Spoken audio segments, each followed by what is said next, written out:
Welcome back, guys, into another weekly recap. This week was from the 1st till the 5th of November on gold, Bitcoin, Eurodollar, and GJ. As you can see, this is the weekly chart of gold.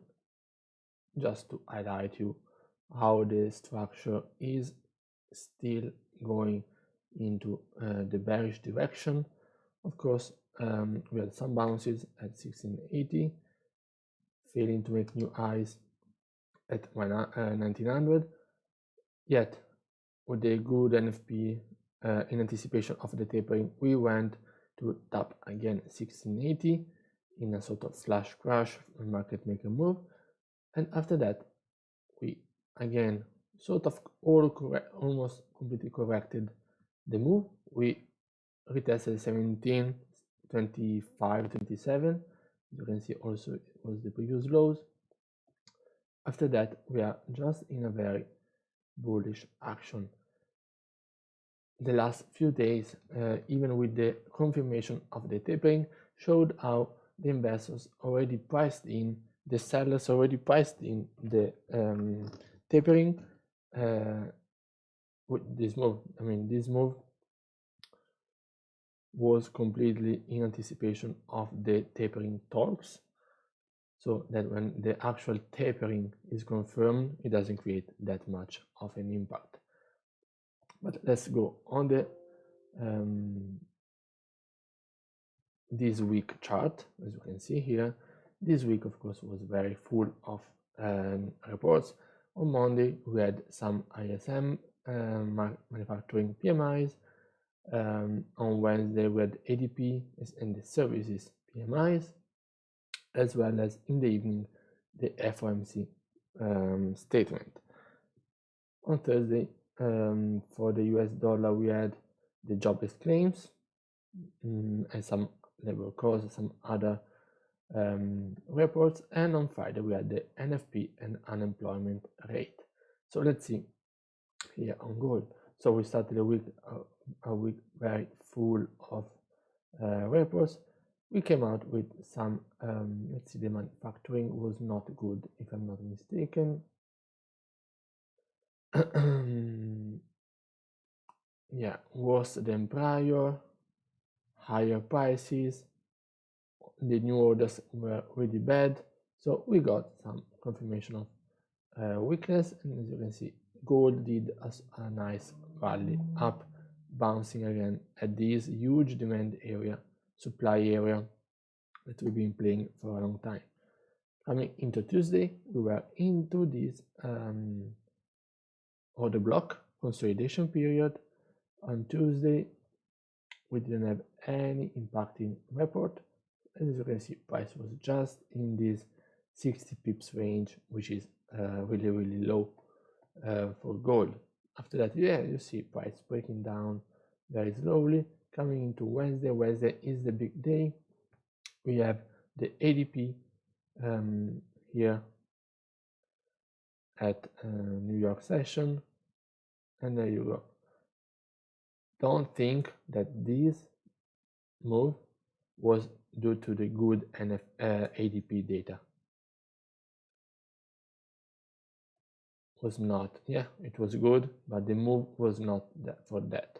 Later on, we also had the ISM services. The services came out better than manufacturing, but investors were pricing in the FOMC confirmation of the monetary policy confirmation of the tapering. So as you can see here, you have a very aggressive bearish move, almost 300 pips, as you can see, touching 1759.5 on the dot. After that, when you see when was the FOMC, was here. This was the FOMC. Investors were already shorting. They did already short what they wanted to short, and after that price just corrected. They took profit.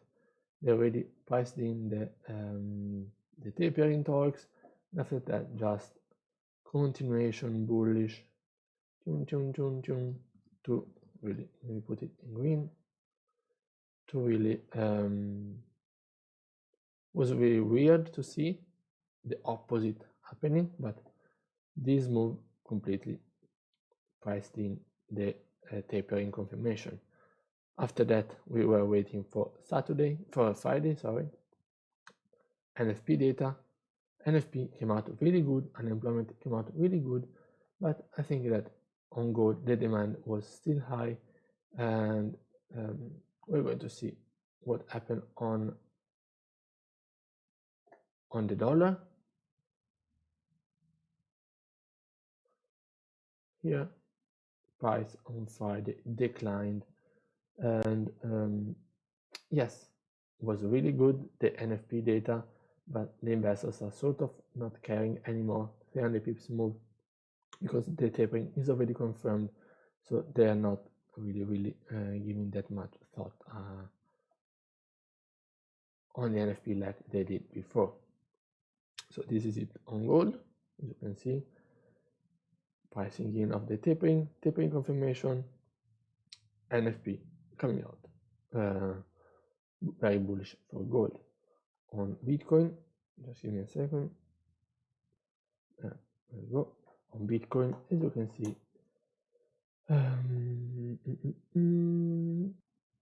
there you go. On Bitcoin, we started the week at this huge supply demand area at 500k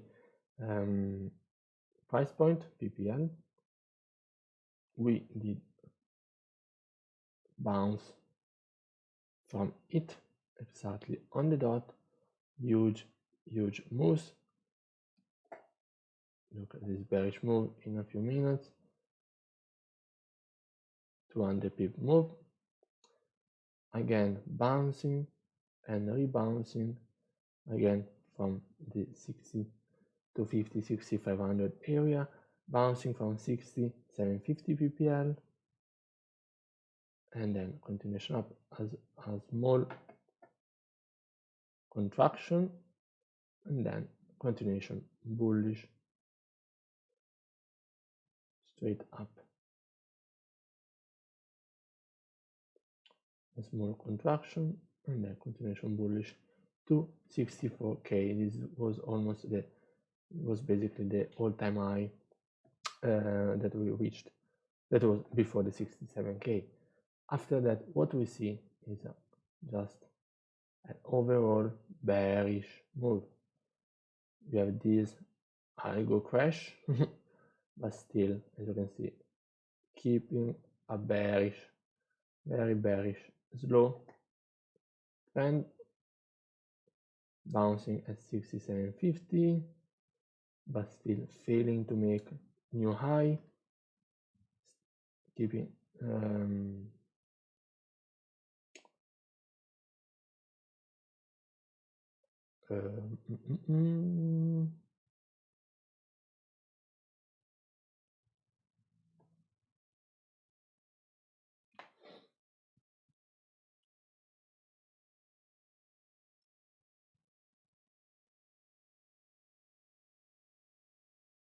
okay, failing to make new highs and making always lower highs and lower lows. Here we were wedging against 6750. Actually, the breakdown was not that strong because we bounced again at this huge demand area, and we are now bouncing. We are just now making new higher. You can see a new higher high, and we want to see a continuation up, confirming that this is a higher low. Okay, euro dollar is exactly opposite as the dollar itself. So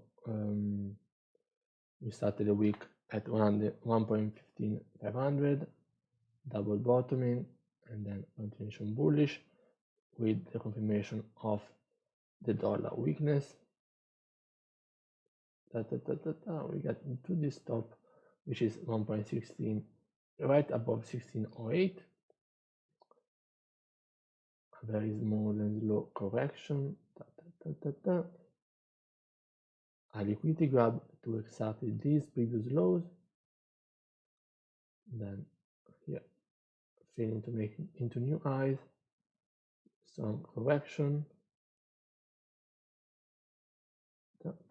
NFP pricing in of the dollar strength, the same that we saw on gold, exactly the same. And when the NFP comes out, dollar weakness. So this was the FOMC, weakness to the dollar, and the very next day, dollar strength. As we can see here, is exactly the opposite. Exactly the opposite. Here the move was quite less impacting, but also might be like this. If you do like this, then the same movement, and exactly dollar strength and then weakness, exactly the opposite as euro dollar. And this shows you how also, yes, we had some reports, unemployment rate, PMI, some reports of the Eurozone, but they don't matter right now. It's more important and relevant the dollar itself. And we close off with GJ. As you can see, if you follow the daily analysis, we were very, very bearish after failing to make into new highs. Here we were just steadily going bearish. Order block on Wednesday, we break out with a retest of this order block, which was really nice as well. Still, when we fail to break 156.2 two times, then we also have the confirmation of interest rate staying the same on GJ when the investors were expecting an interest rate hike. Then the pound gets depreciated a lot. Here also you can see how price bounced exactly at these previous highs at 155.2, retested these previous lows, and this is a PSA that is I think is 155.33, and just belted very, very bearish to close off the week, bouncing off 152.800. What I wanted to show you was also technically here on the NFP. As you can see here, was really nice on gold to see now. Okay, ADP. Okay, correction, move down. FOMC, some reaction here at these previous highs.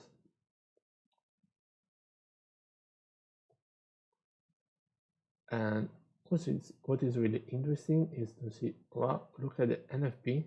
Where did it grab liquidity? Exactly at 1785, which was playing out as a supply and demand area. So supply and demand area all week. You can see multiple reaction, and also the previous week. But look at the very strong NFP tick, and then just bounce from there. Exactly that price point. This is what I wanted to highlight. This is it for this week, guys. See you.